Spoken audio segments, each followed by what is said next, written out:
அல்ஹம்துலில்லாஹி ரப்பில் ஆலமீன் அஸ்ஸலாத்து வஸ்ஸலாமு அலா ரசூலில்லாஹி அம்மா பஅத். கண்ணியத்திற்குரிய இறைவனின் நல்லடியார்களே, அல்லாஹ்வின் சாந்தியும் சமாதானமும் என்றென்றும் நம் அனைவர் மீதும் உண்டாவதாக. ஹதீஸ் பாட வகுப்புடைய 5வது வகுப்பிலே இன்று இருக்கிறோம். இதற்கு முன்னால் நடந்த 4 வகுப்புகளை முழுமையாக நீங்கள் கற்றுக்கொள்ள வேண்டும் என்று சொன்னால் அதனுடைய ஃபுல் பிளேலிஸ்ட்டை கீழே டிஸ்கிரிப்ஷன் பாக்ஸை தருகிறேன், செக் பண்ணி பார்த்துக் கொள்ளுங்கள். அதிகமான பிரயோஜனங்களை நீங்கள் அடைந்து கொள்வீர்கள், பல விடயங்களை நீங்கள் கற்றுக்கொள்வீர்கள்.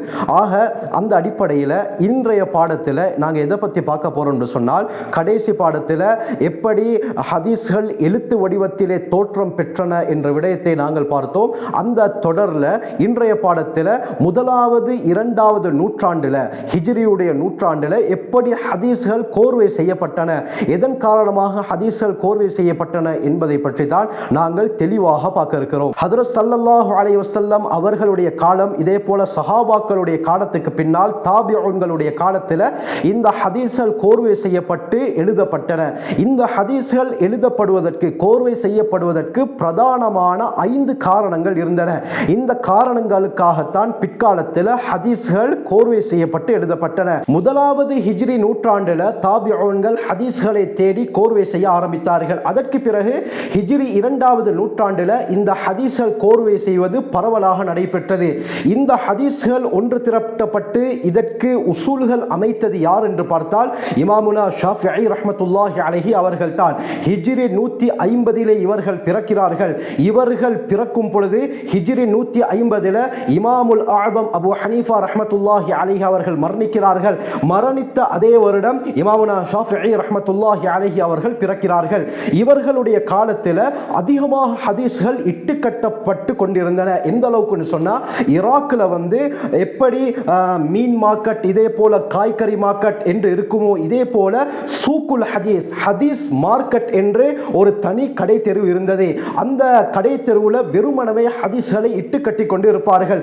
யாராவது போய் இப்படித்தான் நான் காய்கறி வியாபாரம் செய்கிறேன், அது ஒழுங்காக விற்பனை ஆகாமல் இருக்கிறது, எனவே இந்த காய்கறிகள் சம்பந்தமான ஏதாவது சிறப்பு மிக்க ஒரு 10 ஹதீஸ்களை எனக்கு தாருங்கள் என்று சொன்னால் அவர்கள் பணத்தை எடுத்துக்கொண்டு அது சம்பந்தமான பல ஹதீஸ்களை இவர்களுக்கு கொடுப்பார்கள். உதாரணமாக, மன் அக்கலல் பாஸின்யா தஹலல் ஜன்னா, யார் கத்திரிக்காயை சாப்பிடுகிறாரோ அவர் சுவர்க்கம் நுழைவார் என்று கூட இட்டுக்கட்டப்பட்ட ஹதீஸ்கள் இருக்கின்றன. எனவே இப்படி சஹீஹான ஹதீஸ் எது, ஹசனான ஹதீஸ் எது, லைஃபான, முன்கத்தியான, மௌதுவான ஹதீஸ் எது என்று தெரியாமல் எல்லாமே ஒரேடியாக குழம்பி போய் மிக்ஸ் ஆகி இருந்தது.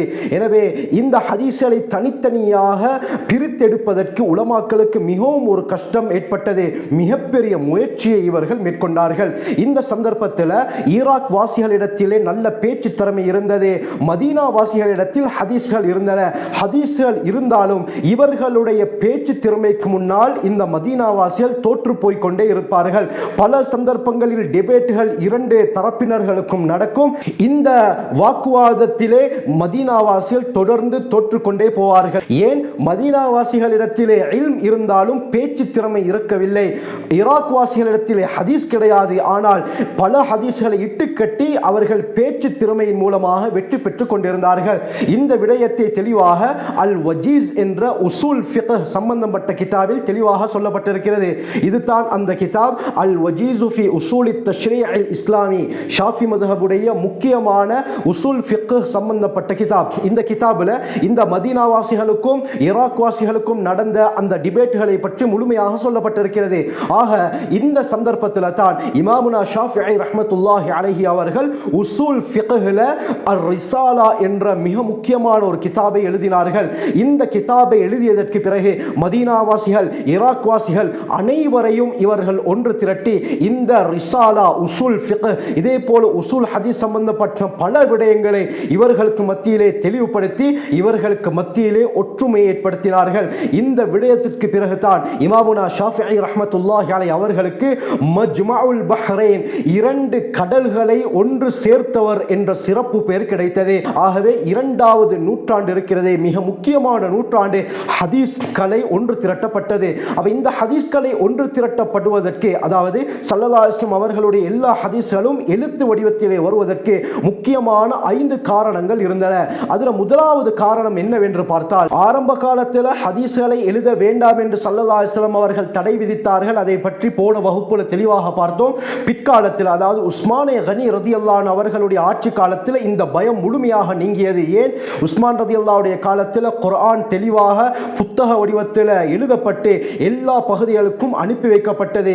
இந்த சந்தர்ப்பத்தில் ஹதீஸ்களையும் எழுத ஆரம்பித்தார்கள். எனவே முதலாவது காரணம் குர்ஆன் ஹதீஸ் கலந்து விடுமோ என்ற பயம் நீங்குதல். இரண்டாவது, ஹதீஸ் கலையில தேர்ச்சி பெற்ற உலமாக்கள் பல ஊர்களில் பிரிந்து வாழ ஆரம்பித்தார்கள். இவர்கள் பிரிந்து வாழ்ந்ததின் காரணமாக இவர்களுக்கு மரணம் ஏற்பட்டால் அவர்களுடைய ஹதீஸ்களும் கிடைக்காமல் போய்விடுமோ என்ற பயத்தால ஹதீஸ்களை ஒன்று திரட்ட ஆரம்பித்தார்கள். மூன்றாவது, வழிகெட்ட அரசியல் அமைப்புகள் ஸல்லல்லாஹு அலைஹி வஸல்லம் அவர்களின் மீது இந்த ஹதீஸ்களை இட்டுக்கட்ட ஆரம்பித்தார்கள். நபி அவர்கள் சொன்னதாக பல ஹதீஸ்களை இவர்கள் இட்டுக்கட்ட ஆரம்பித்தார்கள். எந்த அளவுக்கு என்று சொன்னால், முஸ்லிமுடைய முகத்திமா முன்னுரையில தெளிவாக சொல்லப்பட்டிருக்கிறது. ஒருவர் கூறுகிறார், இன்னா இதா ரஅய்னாஹு ரஅயன் ஸய்யர்னாஹு ஹதீஸா, நாங்கள் ஒரு விடயத்தை சரி என்று கருதினால் அதை நாங்கள் உடனடியாக ஹதீஸ் என்று மாற்றி விடுவோம் என்று அவர் கூறுகிறார். ஒரு விடயம் நன்றதாக பட்டுவிட்டால் உடனே கால ரசூலுல்லாஹி ஸல்லல்லாஹு அலைஹி வஸல்லம் ஹகதா கதா வகதா, ஹஜ்ரத் ஸல்லல்லாஹு அலைஹி வஸல்லம் அவர்கள் இவ்வாறு சொன்னார்கள் என்று அந்த அபிப்பிராயத்தை நாங்கள் ஹதீஸ்களாக மாற்றிவிடுவோம் என்று அவர் கூறுகிறார். ஆகவே இந்த அளவுக்கு பிற்காலத்தில் ஹதீஸ்கள் கட்டப்பட ஆரம்பித்தன. உஸ்மான் ரலியல்லாஹு அன்ஹு அவர்களுடைய கடைசி காலம், அலி ரலியல்லாஹு அன்ஹு அவர்களுடைய ஆரம்ப அந்த ஆட்சி காலத்தில் ராஃபிதாக்கள் என்ற மிக மோசமான கொள்கையுடைய ஒரு அரசியல் அமைப்பு, இது ஷியாக்களுடைய பிரதானமான ஒரு அமைப்பு, இவர்கள் தோன்றினார்கள். இவர்கள் தான் இந்த ஹதீஸ்களை ஆரம்பமாக இட்டுக்கட்ட ஆரம்பித்தார்கள். எனவே தான் இந்த ஹதீஸ்களை கட்டாயம் கோர்வை செய்யப்பட வேண்டும் என்ற முயற்சியில் உலமாக்கள் இறங்கினார்கள். நான்காவது முக்கியமான காரணம் தான், இஸ்லாத்துக்கு எதிராக இயங்கிய சிலர் இந்த இஸ்லாத்துக்கு மத்தியிலே நாங்கள் குளறுபடியை ஏற்படுத்த வேண்டும், ஒற்றுமை இல்லாமலாக்க வேண்டும், இஸ்லாத்துடைய சட்ட திட்டங்களுக்கு மத்தியிலே நாங்கள் சந்தேகத்தை ஏற்படுத்த வேண்டும். எனவே இந்த விடயங்களை அவர்கள் செய்ய வேண்டும் என்று சொன்னால் போலி ஹதீஸ்களை இட்டு கட்டுவதை தவிர வேறு எந்த வழியும் அவர்களுக்கு கிடைக்கவில்லை. எனவே தான் இவர்கள் இந்த இஸ்லாத்துக்குள்ளால் சந்தேகத்தை ஏற்படுத்துவதற்காக வேண்டி பல்லாயிரக்கணக்கான ஹதீஸ்களை இட்டு கட்டி அவர்கள் இஸ்லாத்துக்குள்ளால் அதை திரிக்க ஆரம்பித்தார்கள். இதனால சஹீஹான ஹதீஸ் எது, ஹசனான ஹதீஸ் எது, லைஃபான மௌதுவான ஹதீஸ் எது என்று தெரியாத அளவுக்கு ஹதீஸ்கள் குழம்பி போயிருந்தன.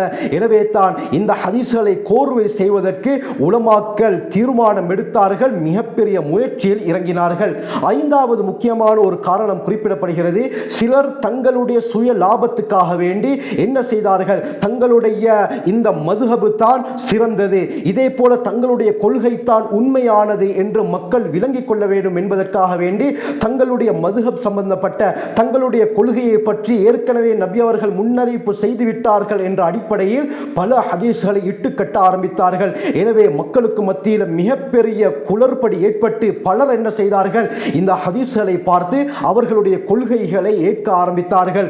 இதற்கு பிறகுதான் முஅத்தஸிலா, இதே போல கர்ராமியா, ஜஹ்மியா, கதரியா, முர்ஜியா போன்ற கொள்கை ரீதியில் மாற்றம் பெற்ற மிக பயங்கரமான குழுக்கள் உருவாகினார்கள். எனவே தான் மார்க்க அறிஞர்கள், முஹத்திஸுன்கள், ஹதீஸ்களை வல்லுநர்கள் இந்த ஹதீஸ்களை எப்படியாவது நாங்கள் கோர்வை செய்ய வேண்டும் என்று முடிவெடுத்து இந்த ஹதீஸ்களை கோர்வை செய்ய ஆரம்பித்தார்கள். ஒவ்வொரு ஹதீஸ்களையும் இவர்கள் வகைப்படுத்தினார்கள். இது ஹிஜ்ரி 2வது நூற்றாண்டிலே நடந்த மிக முக்கியமான பல விடயங்கள். அடுத்தது ஹிஜ்ரி 3வது நூற்றாண்டு. இந்த ஹிஜ்ரி 3வது நூற்றாண்டு ஹதீஸ் கலையுடைய பொன் காலம் என்று சொல்லப்படும். இந்த காலத்திலே என்ன நடந்தது என்பதை பற்றி இன்ஷா அல்லாஹ் அடுத்த பாடத்தில் தெளிவாக பார்ப்போம். ஹஜ்ரத் ஸல்லல்லாஹு அலைஹி வஸல்லம் அவர்களுடைய இந்த ஹதீஸ்களை முழுமையாக விளங்கி அல்லாஹ்வுடைய நெருக்கத்தை பெறக்கூடிய கூட்டத்திலே அல்லாஹ் நம் அனைவரையும் சேர்த்தருள்வானாக. ஜஸாக்குமுல்லாஹு கைர். வாஹிரு தஅவானா அல்ஹம்துலில்லாஹி ரப்பில் ஆலமீன்.